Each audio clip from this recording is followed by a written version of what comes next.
অবাক দৃশ্য, আমি জাস্ট শুয়ে আছি, একটা বোম ফাটলো, আমি তো ভাবিনি। আর দরজাটা খুলেই দেখি আমার বাড়িতেই দিয়ে গেছে আমাদের ফুচকু সোনাকে। আমি তো ভাবলাম আমার পাশের বাড়িতে দিয়ে গেছে, কিন্তু না, এই যে আমার সোনা। সেই আছি, ওর বাবার জন্য ওয়েট করছি, আমি বাড়িতে একাই আছি। তো দেখি ওর বাবা কখন আসে, তারপর তো সোনাকে ঘর ঢোকাতেই হবে। এ বেটা, এসো না, ওঠো ওঠো, ওই দেখো ওই দেখো, ভাই দিয়ে গেছে ভাই।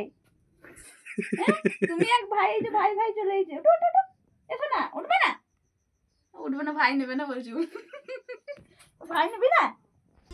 ও উঠলো না, কিন্তু উঠলো না তার কি হবে, আমাকে তো ঘর ঢোকাতেই হবে না। বড় আছে আর ছোটোকে তো ঘর ঢোকাবো না বললে তো হবে না। তো যাই হোক, ঠান্ডার মধ্যে তাকে তোয়ালি দিয়ে ঘর ঢোকালাম। আর যাই হোক, অনেক আনন্দেরই বিষয়। ছোট সোনা কেমন হয়েছে কিন্তু জানাতে ভুলবে না, অবশ্যই জানিয়ে যাবে, হ্যাঁ।